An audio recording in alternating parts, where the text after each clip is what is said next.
এই জয় অত্যন্ত আনন্দের এবং দিল্লি তো মিনি ইন্ডিয়া, গোটা ভারতবর্ষের মানুষ সেখানে থাকে এবং কয়েক লক্ষ বাঙালি ভোটার। আমরা তো প্রচারের কাজে অল্প কিছু হলেও আমাদের যোগদান ছিল।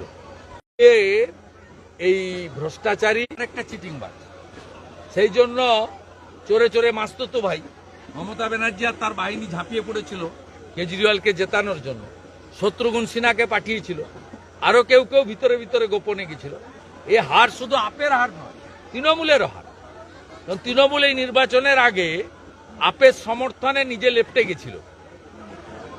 তাই পরিবারবাদী, দুর্নীতিগ্রস্ত, তোষণবাজ পার্টিকে দিল্লির মানুষ রিজেক্ট করেছে এবং হরিয়ানা মহারাষ্ট্রের পরে দিল্লির জয়। হরিয়ানা মহারাষ্ট্রের সরকার ছিল, জয় হয়েছে, সব এক্সিট পোল হরিয়ানাতে ফেল করেছে। দিল্লির জয় আমি মনে করি 27 বছর, প্রায় 3 দশক পরে দিল্লির ফিরে আসা। একমাত্র কারণ হচ্ছে দেশের যশস্বী প্রধানমন্ত্রী নরেন্দ্র মোদী, তার ক্যারিশমা, তার উন্নয়ন, তার প্রতি ভারতীয়দের যে আস্থা, তার প্রকাশ। আর যে হিন্দু সনাতনীরা ভোট দিতে বেরোতো না, তারা মহারাষ্ট্র নির্বাচন থেকে বিপদ বুঝে তারা ভোট দিতে বেরোচ্ছেন। সেই কারণে এই জয় সুনিশ্চিত হয়েছে।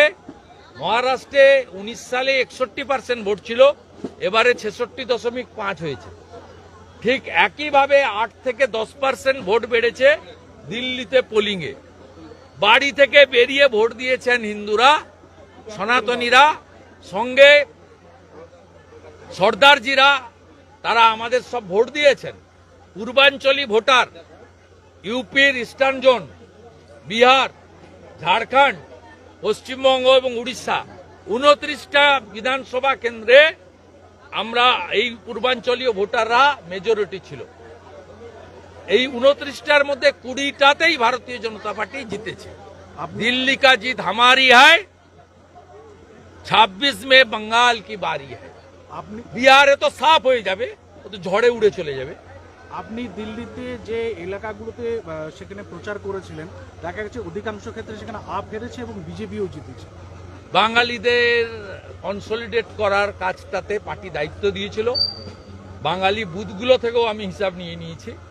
নজফগড়, নীলম পাহেলবান, গোন্ডা, অজয় মহাবীর, গ্রেটার কৈলাস, সিয়ার পার্ক, শিখা রয় সহ বাঙালি বুথগুলোতে ব্যাপকভাবে আমরা জিতেছি। করলবাগেও ফাইট চলছে, কিন্তু আমরা খানিকটা পিছিয়ে আছি। অতএব দিল্লির বাঙালি ভোটাররা পশ্চিমবঙ্গের দুর্দশা দেখে, পশ্চিমবঙ্গে বেকারদের যে কঠিন দুরাবস্থা, আরজি করের ঘটনায় মহিলাদের চোখের জল, সর্বোপরি দুর্গাপূজা থেকে শুরু করে সরস্বতী পূজা, ঠাকুর ভাঙা আর পূজা বন্ধ, মা সরস্বতীর অপমান দিল্লির বাঙালিরা সুদে আসলে তার প্রতিশোধ নিয়েছে। দিল্লির পর কি মা সরস্বতী পূজা যারা বন্ধ করেছে, দিল্লির বাঙালিরা একজোট হয়ে তাদেরকে হারানোর কাজটা করেছে। দিল্লির পর কি এবার টার্গেট বাংলা, কেননা সেখানে যেরকম বিহারে তো ঝড়ে জিতবো, আসাম তো জিতেই আছে 26-এ। নিশ্চিতভাবে আমাদের একমাত্র লক্ষ্য পশ্চিমবঙ্গ আপ গেছে, এবারে মমতা পাপকে বিদায় করা। দিল্লিতে দাদা